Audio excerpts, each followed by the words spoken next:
Dans le Birkat Amazon de tous les jours, on demande à Kadosh Baruch Hu, Ken yevarech otanu, כמו שברך אבותינו אברהם, יצחק ויעקב, בכל מכל כל, כן יברך אותנו כולנו יחד. ברכה שלמה. De la même manière qu'il a donc offert à nos avot une bracha, bakol mikol kol. Ken yevarech otanu kolanu yachad. Donc les avot ont été l'objet d'une bracha de bakol mikol kol. C'est quoi cette bracha de bakol mikol kol? Bakol mikol kol. אז la Gemara nous dit dans Masechet Baba Batra, daf tet zayin amud bet en bas, tanu rabanan. שלושה יתהימן הקדוש ברוך הוא בעולם הזה מעין העולם הבא. Trois ont goûté quelque chose, un aperçu, מעין עולם הבא. Un échantillon, il y avait un goût dans leur vie du עולם הבא. מעין, une saveur du עולם הבא. מעין. אלו הן, אברהם, יצחק ויעקב.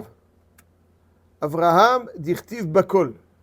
Donc בכל מכל כל, בכל c'est la bracha qu'Akadosh Baruch Hu a fait Avraham Avinu, Mikol à Yitzhak Avinu, et Kol c'est Yaakov Avinu dans la paracha de cette semaine. Marqué dans Avraham Zaken Ba Bayamim, Vashem Berach et Avraham Bakol. Vashem Berach et Avraham Bakol.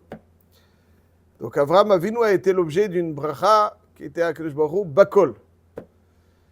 Yitzhak Avinu c'est Mikol. Où est-ce que Yitzhak Avinu à son sujet, rapporté la bracha de Mikol, marqué de façon un peu surprenante, lorsque Esav vient chez Yitzhak après que Yitzhak ait donné les brachot à Yaakov Avinu, marqué Vayecherad Yitzhak, Charada Gedola Ad Meod, il fut stupéfait. Vayomer Mi Efohu Atzad Saïd, qui est donc ce chasseur qui Vayaveli m'a apporté, va ochal mikol, et j'ai mangé donc de tout ce qu'il m'a apporté, beterem tavo, va avarecheu, gam baruchie. Donc Yitzhak Avinu a dit va ochal mikol. D'abord, ce lachon il est intéressant. C'est-à-dire quoi va ochal mikol? Qui est le tzad saïd qui est venu, qu'il a mangé? Et pourquoi il parle de va ochal mikol? Va ochal mikol, on va tout de suite le voir. Donc c'est en fait la bracha de Yitzhak Avinu. Malgré la crainte, la stupéfaction qu'il exprime, c'est qui celui qui est venu, et quand même il dit va ochal mikol beterem tavo va varecheu gam baruchie. Il est charada gdola, il dit gam baruchie. Il ne regrette rien. Gam baruchie. C'est qui? Aval va ochal mikol. On revient tout de suite à cela. Donc la bracha de Yitzhak c'est mikol. Et dans la paracha de cette semaine, il y a marqué pour Yaakov Avinu, lorsqu'il propose à Esav, Kachna et birchati, il propose à Esav donc ce qu'il lui a offert pour essayer de le calmer. Il y a marqué Kachna et birchati asher huvat lach ki hanani Elohim vechi yeshli kol. Donc au sujet de Yaakov Avinu, il y a marqué kol. Donc, tout cela, Bakol, Mikol, Kol, Bakol pour Avraham Avinu, Mikol pour Yitzhak et Kol pour Yaakov Avinu, c'est des brachot qui sont Me'en Olam Haba. Alors, dans les Sfarim de Kabbalah, il y a beaucoup d'approfondissements sur cette notion de Kol, Bakol, Mikol, Kol. Nous, on va essayer de goûter Alpi Derech Hapshat. Donc, ça veut dire qu'ici, Bakol, Mikol, Kol, c'est une brina de Kol, plénitude. Le Olam Haba, mais le Olam Haba, c'est un Olam de plénitude. Et eux, ils ont été l'objet d'une bracha de plénitude qui est un aperçu du Olam Haba. Bakol, Mikol, Kol. Mais ils illustrent respectivement trois formes de plénitude qu'on demande à Kadosh Baruch Hu de nous offrir. Bakol, Mikol, Kol, les trois formes de plénitude qui étaient donc les brachot dont ont bénéficié nos ancêtres, de Avot. On demande à Hachem, Ken yevarech otanu. Ces trois formes de plénitude. Et ces trois formes de plénitude sont des formes qui d'habitude sont shayachim au olam haba. Parce que l'olam haba, c'est l'olam d'ashlemut. Tant que le Olam n'est pas Metoukan, il n'y a pas Olam de Shlemut. La Gemara poursuit d'ailleurs dans Baba Batra, à la fin de Perek HaShutfin. La Gemara nous dit Shlosha lo shalat ben yetzerara. Donc ça veut dire que c'est prida de plénitude, c'est ce qui leur a permis de ne pas être sujet à l'ascendant du yetzerara sur eux, parce que tout de suite on va voir. Eluhen, Avram, Yitzhak, Yaakov, dirtiv behu bakol mikol kol. Donc encore une fois, donc le bakol mikol kol, c'est une prida de me'en olam haba, et c'est une forme de plénitude qui d'habitude est shayach olam haba, et eux ils ont goûté. Et d'une certaine façon aussi, c'est que il y a pas, c'est s'être débarrassé du Yetzirara, de ne pas laisser le Yetzirara nous envahir. Lo shalat ben Yetzirara. Lo shalat ben, quand le Yetzirara envahit une personne, il a une forme d'ascendant sur lui, et là-dessus, le Yetzirara n'a jamais eu d'ascendant. À travers cette bracha de Bakol Mikol Kol, c'est qui est une plénitude. Le Yetzirara, c'est le chisaron, c'est tout ce qui nous fait manquer. Et là, c'est une plénitude, donc c'est Lo shalat ben Yetzirara. Alors essayons de profondir, dire quelques phrases Siyata d'Ishmaïa sur ces trois dimensions de Bakol, Mikol, Kol. C'est-à-dire quoi Bakol, Mikol, Kol? Bakol d'Avram Avinu ou Mikol? En fait, ce qui ressort de façon très première et qui est évoqué aussi par Rabbi Shimshon Raphaël Hirsch, je crois, dans Parashat Chayei Sarah sur Avram Zaken, Baba Yamim, Vashem Berachat Avram Bakol, je vais l'exprimer à ma façon, à mon humble avis, et ce qu'on peut retenir, c'est la chose suivante.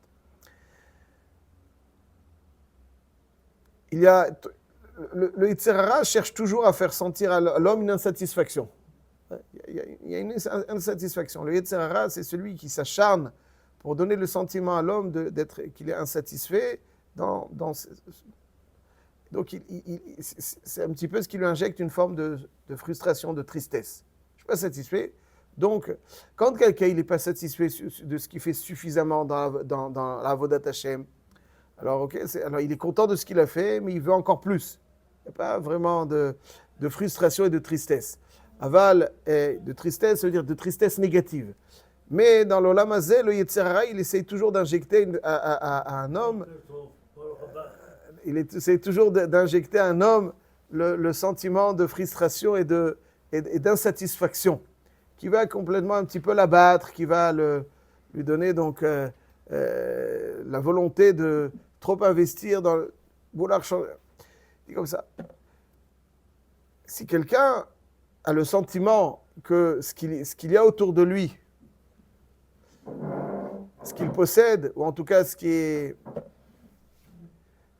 lui appartient, ce qui est à sa disposition, ne lui convient pas, alors il y a un sentiment de chisaron. Il sent ça ne lui convient pas. Donc il a un sentiment d'être insatisfait. Il a l'impression que ça, il l'a, mais l'omatimlo, ça ne lui convient pas. Ça, il l'a, mais ça ne lui convient pas. C'est pas quelque chose qui va remplir un manque, qui va compléter un manque qu'il a en lui. Donc, effectivement, de cette façon, il aura toujours le sentiment d'insatisfaction. Donc, il y a des gens qui possèdent énormément, mais qui sont éternellement insatisfaits, parce qu'ils sentent que les choses ne les remplissent pas. Vashem berachat Avraham bakol. C'est quoi Vashem berachat Avraham bakol? C'est-à-dire qu'Akadosh Baruch Hu, il a fait la bracha Avraham Avinu, et il était satisfait avec tout ce qu'il possédait. Bakol. Bakol. C'est-à-dire que tout ce qu'il possédait, il avait le sentiment, c'est mamash matimli, ça me convient, ça me remplit, c'est quelque chose qui me sied, c'est quelque chose qui répond à mes besoins. Si quelqu'un possède, mais il a le sentiment, des fois des gens possèdent des milliards, mais ils sentent que ces milliards ne répondent pas, ils sont vides. Donc ça veut dire que ça ne répond pas à leurs besoins. Avraham Avinu était un homme comblé, bakol, par tout ce qu'Akadosh Baruch Hu lui donne, il est comblé. Le sentiment de frustration et de déception, finalement, c'est pas de ce qu'on possède, d'insatisfaction qu'on possède, c'est finalement, il manque la bracha. Il manque la bracha. La bracha, c'est pas posséder, c'est être satisfait de ce qu'on possède. Ça, c'est la bracha. C'est pas posséder. Il y a des gens qui possèdent et qui tournent avec une âme en peine. C'est-à-dire que la bracha, c'est que ce que je possède, j'ai pas le sentiment qu'il me comble. Qu'il me comble. Alors, si quelqu'un n'a pas le sentiment qu'il me comble, alors mais là, ce qu'il possède, ça vaut rien. Ouais, yeshlo maner otse mataim. C'est-à-dire quoi, yeshlo maner otse mataim? Ça veut dire qu'en fait, des fois, posséder, c'est même une klala. Des fois, Shem yatzilenu. Posséder, c'est une klala. Pourquoi? Parce que plus il possède, plus il manque. Yesh lo mané, rotse mataim, yesh lo mataim, rotse arba meot. Donc ça veut dire qu'un homme doit apprendre à être satisfait de ce qu'il possède et sentir qu'Akadosh Baruch Hu lui a donné ce qui lui convient et que tout ce qu'Hachem a mis à sa disposition lui sied parfaitement. S'il a le sentiment d'insatisfaction, ah, ça c'est pas bon, non, cette voiture elle est pas bonne, cette personne elle est pas bonne, ça c'est pas bon. Alors que tu es insatisfait, ce que tu possèdes c'est pas la bracha, c'est pas la bracha. Au contraire, plus un homme possède des fois, plus il lui manque. Quand il y a 100, il lui manque encore 100. Quand il a 200, il lui manque encore 200. Donc plus tu possèdes, plus tu es insatisfait. La vraie bracha, c'est la satisfaction de l'être dans ce qu'il possède. C'est-à-dire que ce qu'il possède va le nourrir, va le convenir, va lui apporter un complément. Ça, c'est la bracha. Vashem berach et Avraham bakol. Avec tout ce qu'il possédait. C'est-à-dire que la bracha avec tout ce que je possède. C'est-à-dire quoi? Avec tout ce que je possède, ça veut dire que tout ce que je possède, finalement, me comble. Oui, me comble. Je n'ai pas le sentiment que certaines choses ne me conviennent pas. Ça, c'est Vashem berach et Avraham bakol. Donc, ce qui peut amener à un sentiment de chisaron, de manque à une personne, c'est avoir le sentiment que ce qu'il possède ne répond pas. C'est-à-dire, ne répond pas, donc il manque. C'est-à-dire, il a, mais il n'a pas. Il a, mais il n'a pas. Il a, mais il n'a pas. Il a, mais il n'a pas. Ça, c'est. La brina de Me'en Olam Haba, c'est une argacha de shlemut. Une argacha où je me sens shalem. Ça veut dire, c'est quoi être shalem? C'est quoi être shalem? Un homme, il est forcément chasser. Il est forcément chasser. Un homme, fondamentalement, il est forcément chasser. Mais quand il a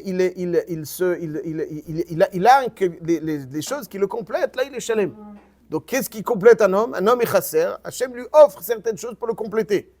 Mais est-ce que j'ai le sentiment que ces choses qu'Hachem m'offre me complètent? Ou bien je les mets de côté? Je dis non, ça me complète pas. Ça me convient pas. Ça me complète pas.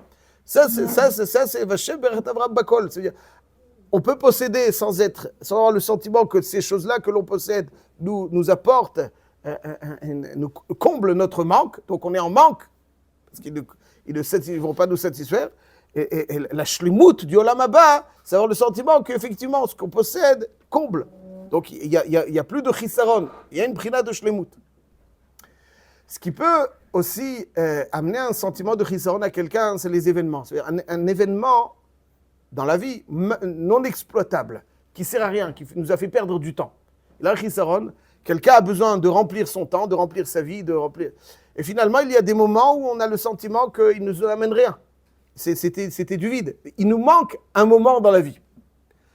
Une vie est constituée d'une multitude de moments, et un homme qui a une certaine maturité cherche à remplir et à donner, donc à utiliser chaque instant de sa vie.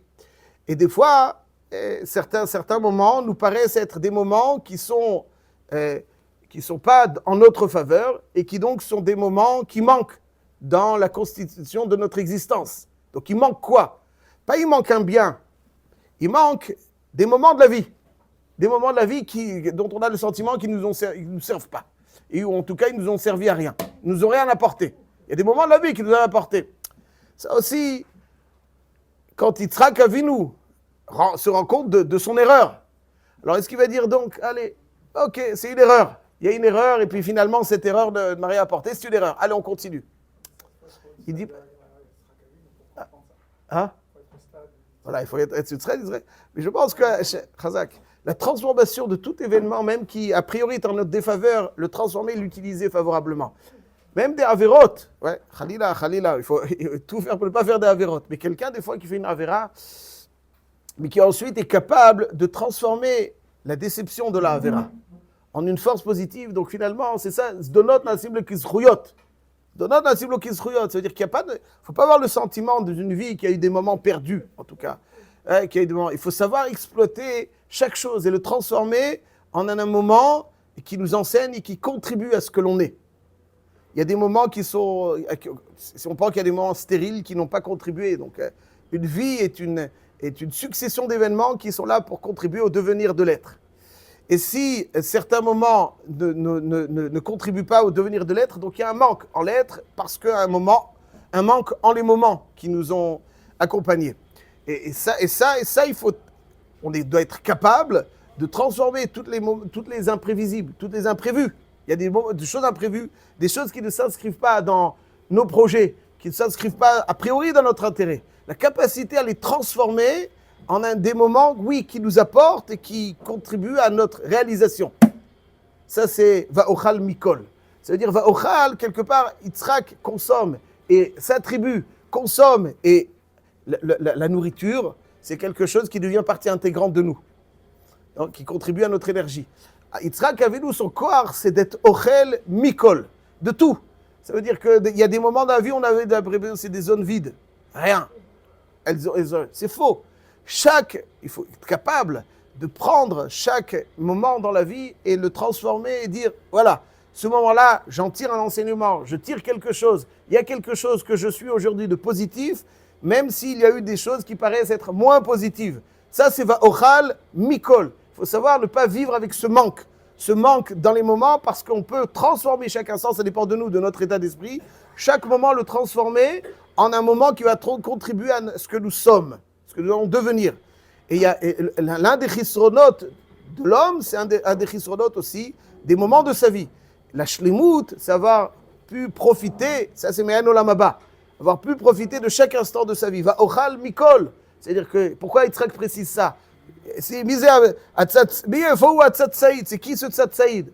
Va'ochal mikol, c'est-à-dire finalement je consommerai et je rattacherai à ma personne, je transformerai en énergie de achila, entre guillemets, mikol, tous les événements de ma vie, tous les événements. Et donc c'est pour ça que Gamba Ouchie, finalement, je transforme ça pas un moment où finalement j'ai apporté une bracha à quelqu'un qui ne mérite pas. Gamba Ouchie, chaque moment doit être une source de bracha. Peut devenir une source de bracha. Ça c'est Bakol, Mikol, de chaque instant, de tout. Même des moments qui paraissent totalement vides et au contraire qui ne s'inscrivent pas dans notre shlemut. Il faut profiter Mikol, il faut utiliser Mikol, de tout il faut quelque chose, même des choses qui paraissent, ça c'est Bakol, c'est ce qu'on possède. Il faut une bracha avec tout ce qu'Hachem nous a donné. Mikol, c'est de s'attribuer, de se transformer, tout ce qui finalement joue en notre défaveur, a priori, le transformer en quelque chose qui joue en notre faveur. Ça c'est une avoda. Il ne faut pas que quelqu'un traîne un boulet dans sa vie et dise, bon, maintenant, il y a des années qui étaient bonnes, d'autres, mais que dalle. Il y a des mois qui étaient bons, mais les autres, rien du tout. Zélotov. Il faut être capable, chaque période de notre vie, quelle qu'elle soit, doit être une période qui contribue à ce que nous sommes aujourd'hui, et donc finalement on la transforme en quelque chose de positif. Il y a toujours quelque chose que l'on peut tirer, que l'on doit tirer, avoir le sentiment que l'on transforme finalement en positif pour ce qu'il y a aujourd'hui. Ça c'est Mikol. Et Kol, bien entendu, ça c'est Yesh li Kol. Ça c'est la Shlemut. C'est une prédée du Shlemut. Eret, Chazak. Là vous partez. Ouais, Chazak. La prina de Kol. Comment quelqu'un peut sentir une Shlemut? Ce qu'Hachem m'a donné, tout est magnifique. Mikol, les moments qu'Hachem m'a donné sont vrais. Mais si quelqu'un pense, ok, Hachem m'a donné ça, splendide. Mais il me manque plein de choses. J'ai envie. Alors aussi dans ce chisaron. Donc c'est pour avoir une gadasha de shlemut, il faut avoir le sentiment qu'Hachem, tout ce qu'il nous a donné est merveilleux. Magnifique. Tous les moments de notre vie, on les utilise. Et aussi qu'il ne nous manque rien. Et comment quelqu'un il peut avoir le sentiment qu'il manque rien? Erzé, il manque quelque chose. Non! Si quelqu'un c'est à l'okéar, s'il est dans l'état d'esprit de l'okéar, de consommateur, dans la vie il y a les consommateurs et les donneurs. Ouais, alors, les donneurs, c'est ceux qui ont le plus de satisfaction, parce qu'en donnant, on nourrit son âme. Lorsqu'on consomme, on nourrit son corps. Et lorsque on nourrit que le corps, l'âme est en peine. L'âme est en manque. On ne la nourrit pas, elle a faim. L'homme, c'est son âme. Et lorsque quelqu'un est un noten, tout ce qu'Hachem, tout ce qu'Hachem a donné, je suis pleinement satisfait. De tous les moments de ma vie, je suis satisfait. Et je n'ai pas le sentiment que quelque chose me manque. Je ne suis pas à l'affût pour essayer de consommer un maximum. Et donc, il me manque. Quelqu'un qui est dans cet état d'esprit de consommateur, il ne peut pas consommer d'où, jusqu'où. Donc, il est en manque. Mais quelqu'un qui est dans l'état d'esprit de donneur, alors son don va lui permettre de nourrir son âme et il a le sentiment. Lui, il est dans un état d'esprit dans le sens inverse de la consommation. Il consomme ce qu'il faut, il n'est pas dans une faim, une course effrénée de la consommation. Quelqu'un qui est en train de la consommation, il est sans arrêt dans le manque. Quelqu'un qui est dans une course, au contraire, de donner, alors son don va nourrir son âme, et là il a le sentiment de kol. Ça c'est Yaakov Avinu, Vashever Tavra Bakol Avraham Avinu, Vaochal Mikol, Yesh li kol, Yesh li kol, Yesh li kol. Et comme vous avez très bien précisé, Esav, il dit pas Yesh li kol, Yesh li rav. Pour lui, il est censé avoir beaucoup. Alors beaucoup, c'est quoi beaucoup? Ça beaucoup. Ce dont on a, parce que Esav, lui, c'est le beaucoup, c'est la chitzoniout. Avec la pnimiout de Yaakov Avinu, c'est Yesh li kol, donc c'est ce qu'il faut. Ou l'eau rêve. Tout ça, c'est les trois dimensions qui donnent un sentiment de plénitude à un homme. Hachem, il m'a donné magnifique. Il n'y a rien qui ne me convient pas. Les événements de ma vie, il me manque rien du tout aussi. Hazak ou Baruch. Hachem m'a donné les quoi, il me manque rien. Tout ce qui est le mieux pour moi, Hachem, il me le donne. Tous les moments de ma vie, il me manque. Non, tous les moments de ma vie contribuent. Je les transforme et je les utilise pour être ce que je dois être positivement. Ça, c'est véritablement la shlemut. Et c'est ça qu'on demande à Kadosh Baruch Hu. Kebo sheberach et avotenu Avraham, Yitzchak veYaakov, bakol, mikol, kol. Ken yivarech otanu kolanu yahad beracha shelema. Ça, c'est bakol, mikol, kol, c'est le kol, c'est la shlemut, c'est me'an olam haba. C'est pour ça que le Yetzer Hara, il essaye toujours de nous faire sentir. Le Yetzer Hara, l'étymologie du mora, c'est le manque, la brisure. Il manque quelque chose de cassé. La traduction du mora, ça veut dire brisure. Quelque chose de cassé, il manque quelque chose. Les Sad Yetzer Hara, c'est le chisaron. Le me'an olam haba, c'est la shlemut. Donc ça, c'est cette shlemut qu'ils ont eu dans la Avodat Hashem. Ça ne veut pas dire qu'ils n'ont pas connu des moments difficiles. Aval al-kol panim, ce qu'ils ont eu, ils ont toujours une shlemut dans leur Avodat Hashem, un sentiment de satisfaction sublime. Et c'est ce qu'on demande à Kadosh Baruch Hu, qui varech otanu beracha shelema. Zak ubaruch shekwen.